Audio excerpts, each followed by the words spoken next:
Good afternoon, everybody. It's my pleasure to introduce our speaker today in the MFA Fine Arts talk series, Wong Kit Yi. Wong Kit Yi is an artist whose work combines video and performance, sometimes performative karaoke lectures, in what they call participatory experiences that raise questions about social space and social dynamics, about the nature of time, and about identity.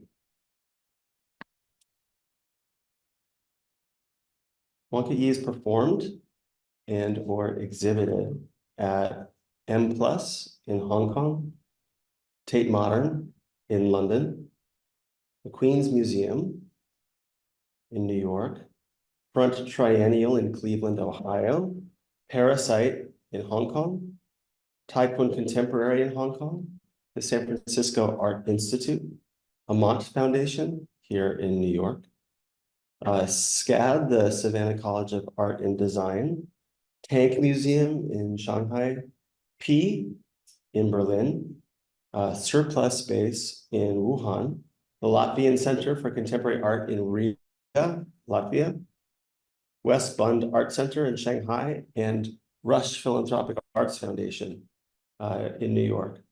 Two notable exhibitions coming up: the third Lahore Biennale in Pakistan, in Lahore, and a show at the Kitchen here in New York. Kit Yi's work has been discussed in the New York Times, Art in America, Contemporary Art Daily, eFlux, Art Review, Art News, Asia Art Pacific, and Art Newspaper, among other publications.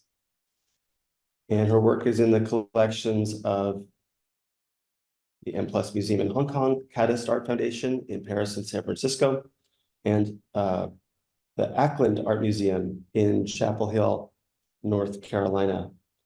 Her work has been supported by various residencies and grants, including the Arctic Circle Expeditionary Residency, where artists get to go along on Arctic expeditions. She was an artist in residence at the Chinati Foundation in Marfa, Texas, where she, I guess, lived in and with Donald Judd furniture. That led to a solo show at Chinati in 2022, last year. And she won a really prestigious Jerome Foundation grant. She has taught at the State University of New York in Purchase and the Academy of Visual Arts at the Baptist University in Hong Kong. Taught also at Asia Art Archive here in New York, and will be joining our faculty next semester, teaching a crit in the early spring semester. So those of you who are really excited about tonight's talk can sign up for studio visits coming up soon, and then possibly see if you can get into her crit during course adjustment period at the start of the semester. She also had a couple other interesting jobs. Worked in a gallery in a couple of different roles, and it was Hong Kong, right? Yeah. And was a production assistant, I think actually painting, at Takeshi Murakami's Kai Kai Kiki, Murakami studio here in New York. She has a BA in Fine Arts from Chinese University of Hong Kong and an MFA in sculpture from Yale. Please join me in giving a warm welcome to Wong Kit Yi. Thank you, Mark, for having me. Thank you, everyone, for joining. It is a real privilege to be sharing some of my thoughts and projects with you here today. But I want to start off talking briefly, not about my work, but something by my mom, who is actually not officially an artist.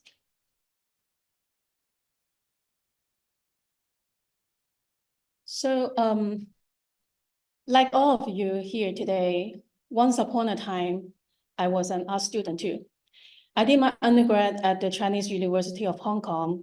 There are quite a few really interesting architecture features at the university. But one my mom likes the most is called the Pavilions of Harmony, which include a mural-like palm in its architecture. When viewed from a certain angle, the reflection of the nearby total harbor and the sky join as one on the surface of the palm water, which is supposed to illustrate the philosophical concept of the union of man and nature by the college founder, Mr. Qimo. Later on, I went to, as Mark introduced, I went to Yale for my MFA. My mom came to my graduation in New Haven in 2012, and she really liked this work called Women Table there, designed by the renowned Chinese-American architect Man Lin. The architect considered this monument to exist somewhere between art and architecture. It has a specific function, but that function is purely symbolic. In Yale's early history, women weren't allowed to enroll at school. We were, however, they were, however, allowed to sit in on the classes and were often referred to as silent listeners. The surface of this monument is marked with the number of female students registered each year from Yale's founding in 1701 until 1993. There were 172 zeros for the first 172 years of Yale's history. Until 1873, the first year, it was thought that women registered as students. It was found out that later in the research that women were actually registered at the Yale School of Art when it opened in 1869. So actually it's a few years, a bit earlier than that. A few months after my graduation, my mom called me and wanted to show me her newly fabricated sculpture. I wasn't sure what she meant by that. I thought it would be, some kind of like paper sculpture or something. Then she sent me this photo on WhatsApp. She told me she sent a draft to a fabricator in China. Well, to be more specific, a draft made by my dad. She explained to me this is a work of art she created based on her research at the schools I went to. I was like, what do you mean by your research? She was like, well, when you copy a work from one place, that's called plagiarism. But if you copy from two or more places, that's called research.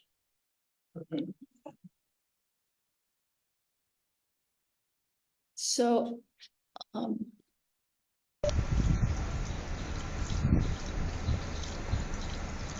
one of my parents' businesses involved the development of very small scale real estate in Hong Kong, a city where the basic unit of thought is dollar per square foot. Very often when they have new projects, my parents will consult a feng shui master before they put their buildings or reconstruction plans in action. In hope that avoiding any bad things happens, like vacancy, maintenance problems, or accidents on site, etc. By following the feng shui master's advice, they hope that they will have good fortune and that good fortune will come to the tenants as well. For one of the projects, the feng shui master told my mom to have something that would generate movement with water, as the small land they acquire lacked the element of water. In feng shui, the vital life force qi gets blown away by wind and accumulated by water. So a site with ideal feng shui should attract a little bit of wind and have a little bit of water nearby. So my mom's answer was that she was inspired by the Pavilion of Harmony at the CUHK and the women tables at Yale. She literally copied these two things and combined them together in one sculpture. Like Lynn's piece, my mom's sculpture has a specific function that's purely symbolic.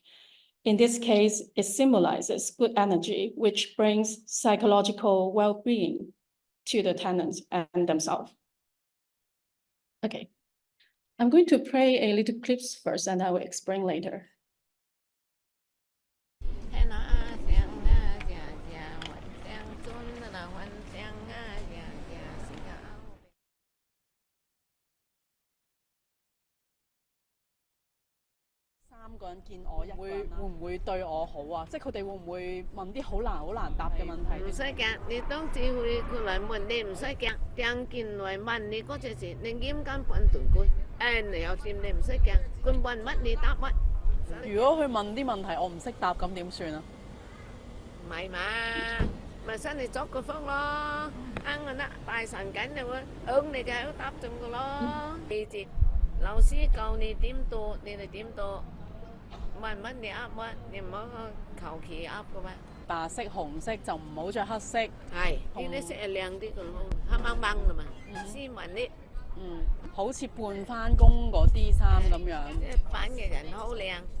Yeah, I was very stressed out. I was really, really anxious about the interview invitation notice from the school admission office, which said that basically 13 people will be interviewing me on the 29th March 2010 at 4:50 p.m., very specific. So they request me to bring in a new work and present it in the interview. But I was like, well, I don't really have any new work. So I prepared for the interview with the help from this fortune teller in San Francisco's Chinatown. And then I present her advice at the interview. I end up getting accepted to the sculpture program with a scholarship, which was actually predicted by her as well. My parents' business-related interest in feng shui and fortune telling has, clearly shaped part of me.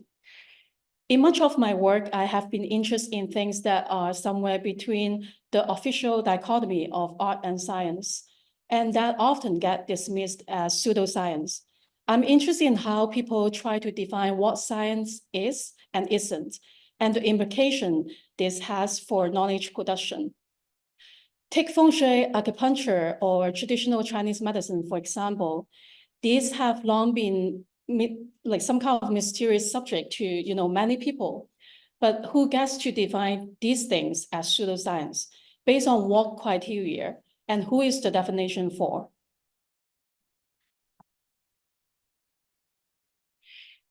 This makes feng shui of great interest to me, especially in my earlier work.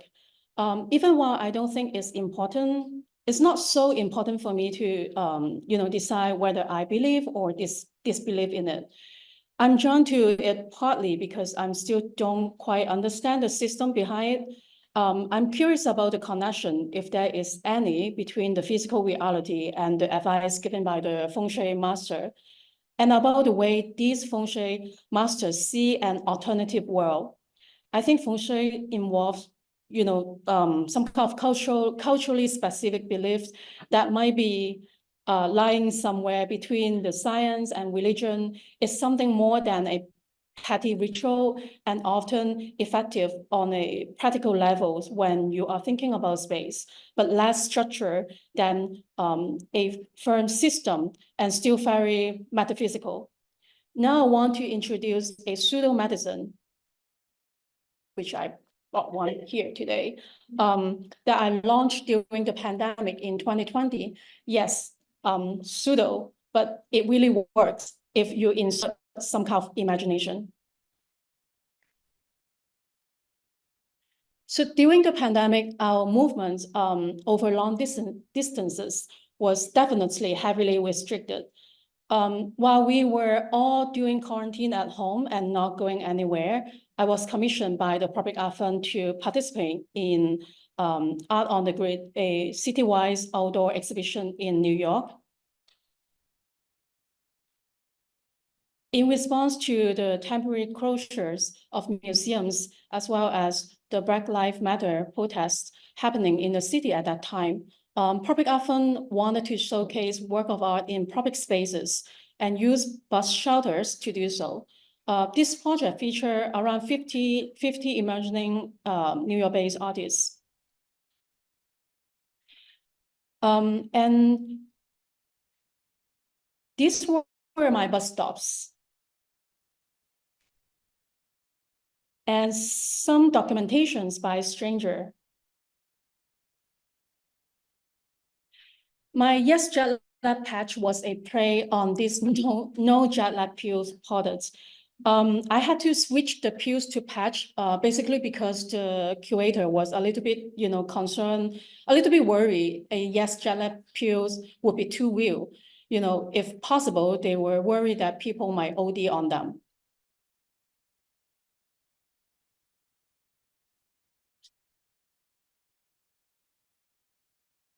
For people who travel a lot, jet lag is part of the very fabric of their everyday reality. But with the pandemic keeping everyone grounded and at home, there was no need for anyone to get used to new time zone anymore. For frequent travelers, this itself took some adjusting to. So I came up with the idea of Yes Jet Lag, a jet lag inducing patch that returns users to their normal sense of dislocation right in their own home. At a time when many lack access to healthcare and the ability to feel better, this new product was intended to be balancing out by helping the elite jet setter crowd feel just a bit worse. The condition of jet lag throws up some interesting metaphysical questions. Under this effect, our bodies are tired because we still feel like we are in the time zone that we came from, even though we are no longer there. But I sometimes wonder, is it possible that something has happened to the soul along the way? Perhaps, sorry, I was skipping that, but you can read it like a lost baggage. So I got this question quite a lot at public talks. So I guess I might just share some answer, then we can save some time for later for other questions. So language occupies my work through the karaoke-inspired sing-along format that I have been exploring since 2015. The format combines, historical research, kind of cross-culture analysis, and personal vignettes. I like the running subtitles in karaoke because I like the idea of running with time and the role time can play in the experience of a work of art. Requiring the audience to keep up with the subtitles in my work, to move with the work, is meant to lend a degree of texture to the duration of work itself. When text is turned into running subtitles, its language becomes time-based, and the audience eyeball are forced to move as if on a treadmill. My interest in language and time dates back to maybe before graduate school, when I did a one-day performance in a park in San Francisco. I tried to stay still there from sunrise to sunset that day for 12 hours, 33 minutes, and 10 seconds. I wanted to literally embody a text. Just don't do this. In another work from 2009, I invite a friend to lay on a wooden mat and bed with Chinese characters from the lyrics of a Cantonese pop song by Fei Wong. Part of the lyrics was shadow with wings that sometimes turn up and sometimes are gone. Only those I can hold on to are real. This is another example of time-based language work. In this case, the text will fade away with time, thus moving with it the way running subtitles do. Like my mom, I'm also not so interested in objects that don't move. My karaoke lecture performance entitled Hong Kong Weather Modification Office asks which is harder to modify, the weather or people. The project kind of start with a news clips where an Iranian general claims that Israel stole clouds from them. What does it really mean to control or modify weather within or across political borders? Does weather belong to a country or have nationality? Clouds can flow across borders much more easily than people. We can control the travel of a cloud by not issuing it a visa, whereas the movement of people across borders is heavily restricted by authorities, whether in Hong Kong, the US, Europe, or elsewhere. The concept of the nation state is bounded. It begins and it ends. Its borders might shift over time, but out there is a line, both social and physical, that creates an us and a them. Talking about clouds and borders make me think of my hometown, Hong Kong, where I was born and raised. The city has changed hands twice between China and the UK. And in 2019 saw 2 million protesters, 25% of the population actually take to the streets, demanding true democracy. Eventually, those streets sadly came to be regularly filled with clouds of tear gas. One thing I kind of like to bear in mind is that I'm trying to be mindful about not capitalizing on or commodifying the image of Hong Kong as it has appears in so many news around the world. And I don't try to make claims to any kind of like official image of the place. That would make me feel, a kind of violence as well. Alongside the subject of human attempts to intervene in or control meteorological phenomena, I have interest in issues of ownership and the commons. In 2015, I did an artists residency. Basically, I was on a ship with around 20 other artists and scientists together in Longyearbyen southward, which is a kind of international common land. This means that there are no laws or regulations, and there are no courts to settle disputes. Up until now, no visa is required for one to travel or work there.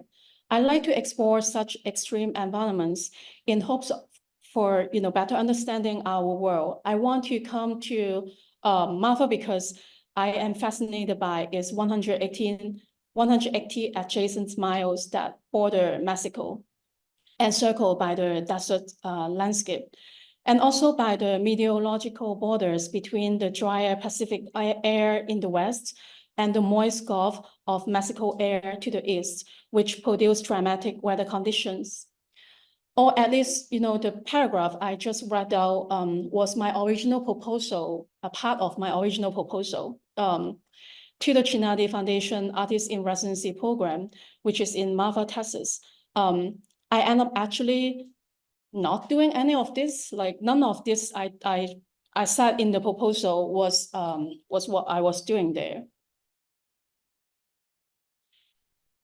The Chinati Foundation is located on 340 acres of land on the site of former Fort D.A. Russell, in a US military base active from 1911 through World War II. Its artist residency program was founded by American artist Donald Judd in 1989.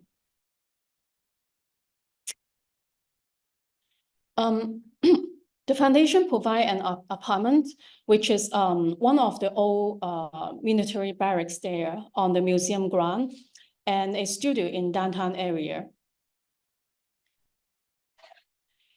I have access to, it was really great because, I have access to, the Chinati permanent collection, including, Dan Fraven's work, John Chamberlain, Richard Long, Ronnie Hahn, and more. And of course, Donald Judd's work and his architecture project as well.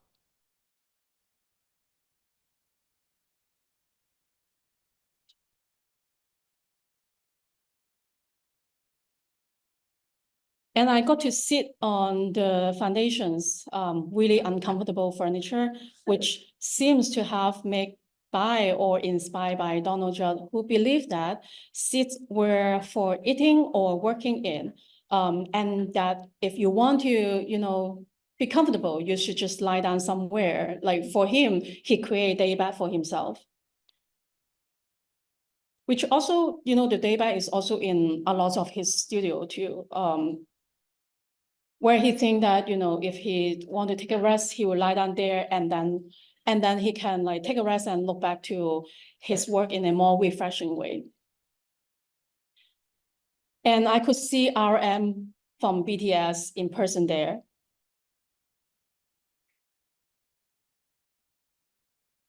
That's him again with Donald Judd's bosses. I feel it was important to include this picture here. They also have an archive and a library. MFA is a very small desert town of around 1,800 people. There's no hospital and only one plumber. There are plenty of complex issues in the social sphere there that weighs on the mind of everyone trying to produce socially engaged art there. From the fact that 97% of the surrounding land is privately owned. So that means like 3% will be the public space. To the dark skies policy that ensure the region has the lowest amount of light pollution in the US, these issues are not just casually observed, but almost push themselves in your way as you try to navigate the social dynamic of the community there. And when you factor in the complex tension that sometimes present themselves between the local people and some of the art population there, it's impossible for one to process to avoid, being kind of self-conscious. One is confronted by the question about agency, about economic power, about the interplay of like forces between art world and the neighboring communities, and about the role of the artist in that situation. The only public spaces in MFA are the Bradwell's the MFA public library, the cemetery, the church, supermarkets, and a selection of restaurants and bars. The work I was intent on creating there at first was supposed to heavily feature music, especially the borderland music. I want to work with the musician from the local community, but the musician I managed to get put in touch with turned out to be unwilling to work with me or work together, citing, COVID is the main reason. I went so far as to, I went so far as at the Dairy Queen, one of the very few contact points between myself and the actual local people, if they play any musical instrument. While Chinati provide me with good resources for research at big studio, Dairy Queen actually end up kind of becoming my studio and even a place for research. Despite its huge amounts of open land in that region, there are so little public space. DQ was also about the only place that was constantly open, while other places seem to be adopting we open when we open kind of policy. That also got written on the actual side on many of the shop window there. Just my research.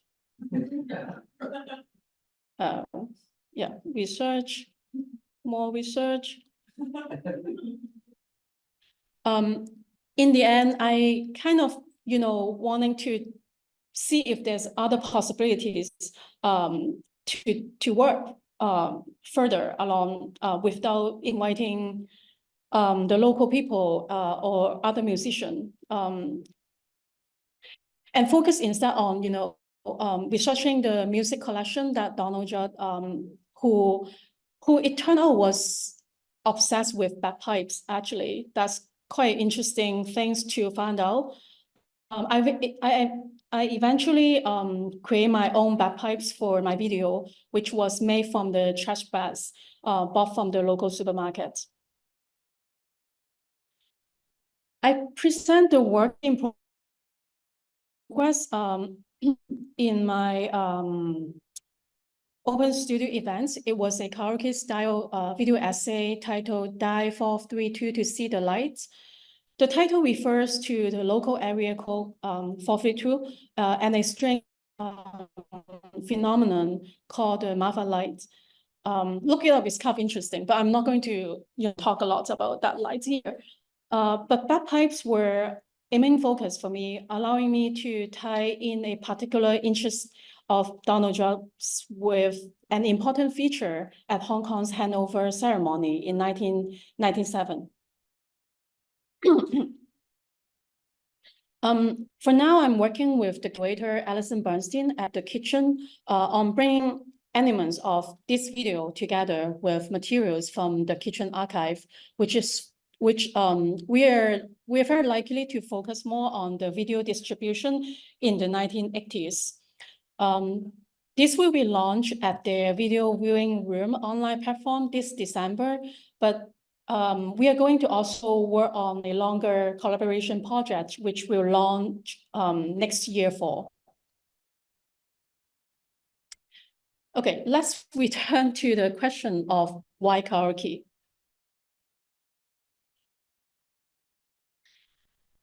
When it comes to my karaoke lecture videos, there are usually 3 presentation formats. 1, a live performance by me. 2, video with pre-recorded audio. 3, live performance by other performers. Whichever format is used, each audience member will be reading the subtitles aloud in their head with their own inner voice and with their own accent, which will often be very different from my Cantonese accent. I mean, as you can tell, I have a very strong Chinese accent.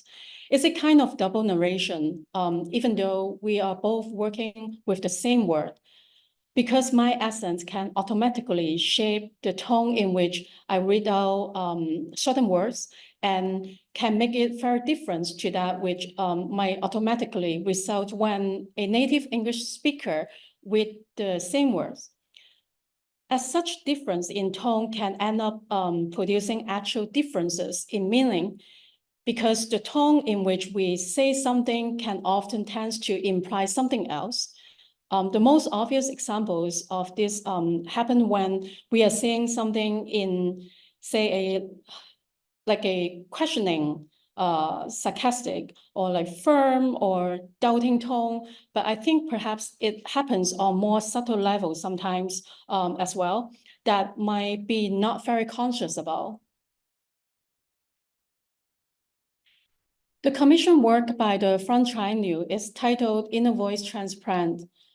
This work incorporates research on the Cleveland Clinic's first voice box transplant, personal experience, and explores very different topics such as reanimating a dead person's voice, the elusive nature of inner voice, and political magic.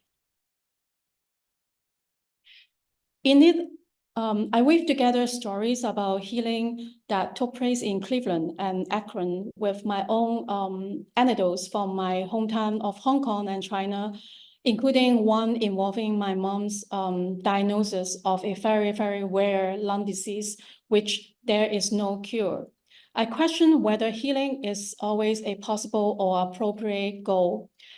We hear the word healing so often in today's society, while to some people, healing can have its significance. It can also be a luxury, not affordable by everyone.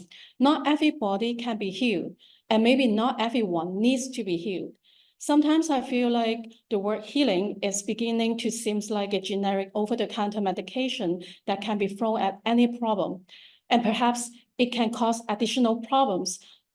It can make us get caught up in yearning for an idealized norm that actually, never exists.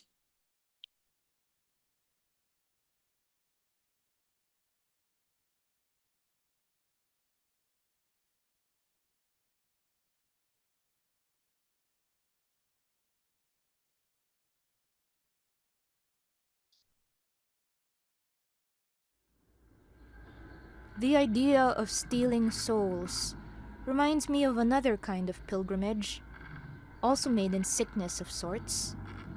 The Chinese hopping zombie, the Jiangxi. Jiangxi are the living dead.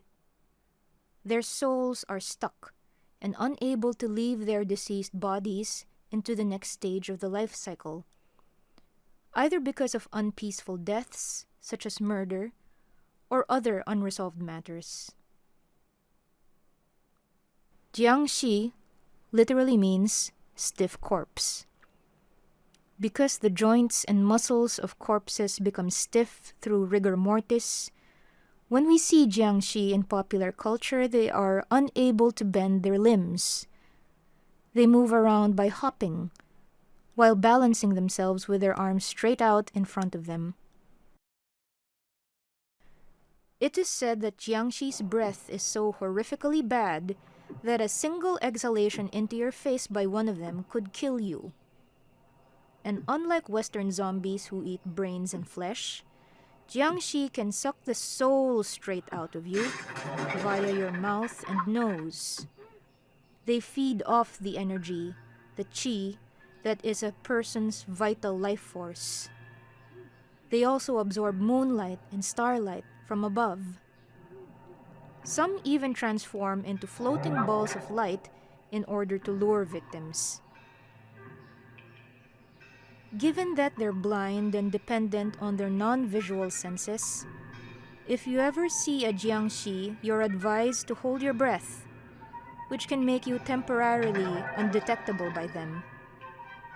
Or you can attach what's called a sealing spell, a yellow piece of paper with the words of a spell inscribed on it, blessed by a Taoist god, to the Jiangxi's forehead, which will immobilize it.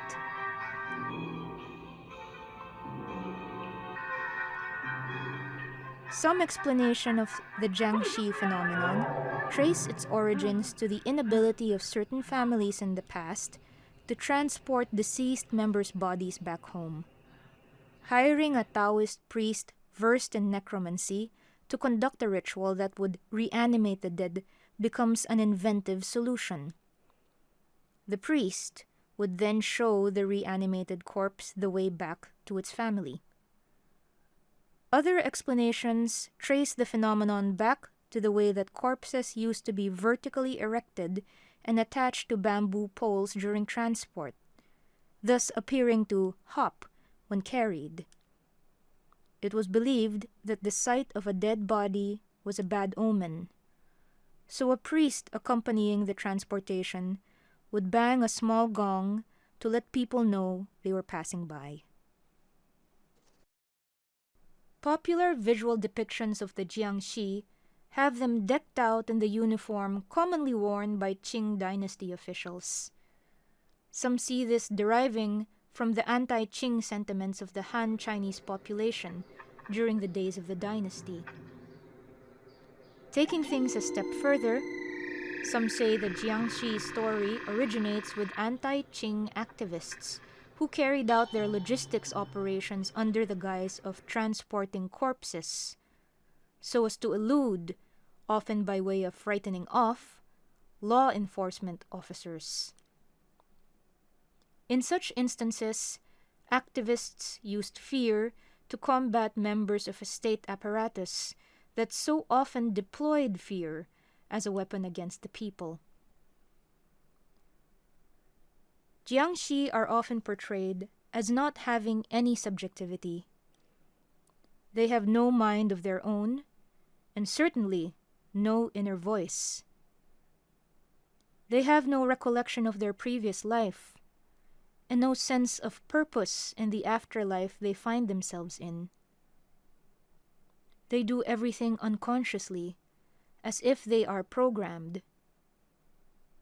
And yet the Jiangxi seem to be animated by some kind of desire for closure. They are impelled by something. They long to return home, and their long hopping journey is akin to a kind of pilgrimage, if we understand the pilgrimage to be a journey undertaken for spiritual reasons. It is a pilgrimage made in sickness, like that made by those traveling to ancient temples to be healed, although here the sickness is more explicitly a kind of soul sickness, a homesickness. So just now the little clips that you watch, the voiceover is done by my friend Angeline Dacier. Often I call my performers vocal efforts because they are almost running with subtitles and time with their voices. But one could also call them sculptors, air sculptors, as they use the interior space of their bodies to sculpt the flow of air through them. In my instruction for how my work should be performed at the exhibitions, I request that the performer read the subtitles in an accent that is neither American nor British, but somewhat transatlantic. I want the performance to challenge the norm of oral narration in the English-speaking art world. Accent for me is interesting because it is where language crosses borders. In some ways, that feng shui is considered pseudo-science, lacking official position. Non-American, British, Australian accents are often taken to be similarly invalid in certain respects. So I like to challenge that hierarchy that makes this case.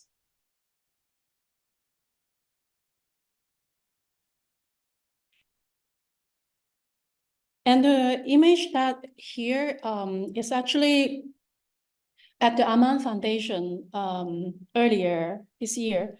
So two performers, Myrene and Lin Xu, they're both really great writer. So they help to perform inner voice transplant live, and I can't work with them remotely.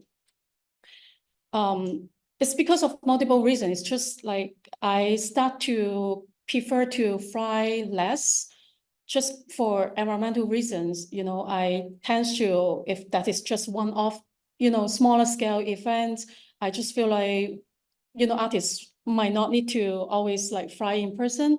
But it's also for me, a way to explore other way of circulating my work with more like people from the local context.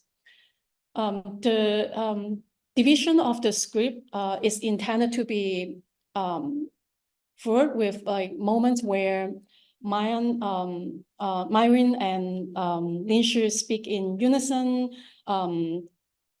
doubling, filling in and out of sync, and embracing all kinds of mistakes.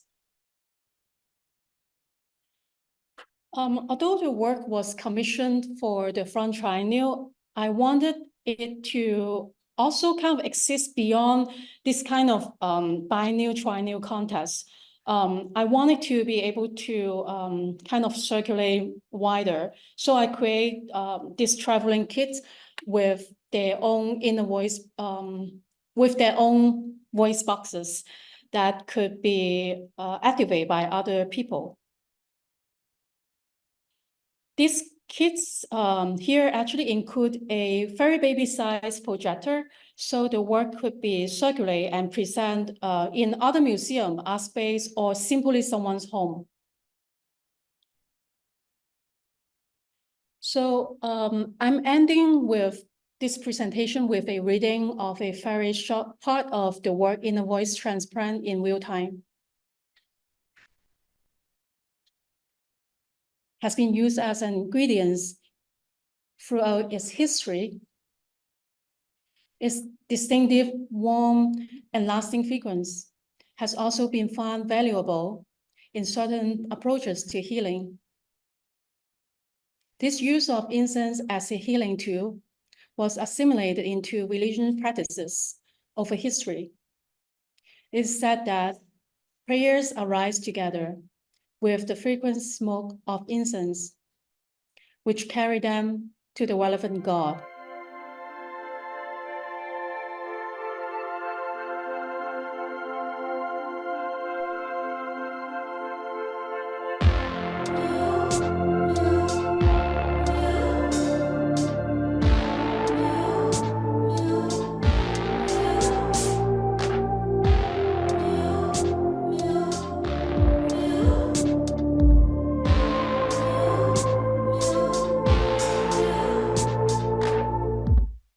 Temple speaks,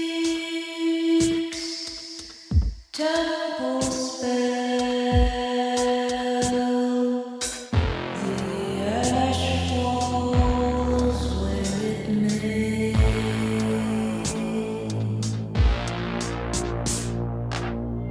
The ashes, the time past.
Sorry, the video got moved up a little bit, but thank you.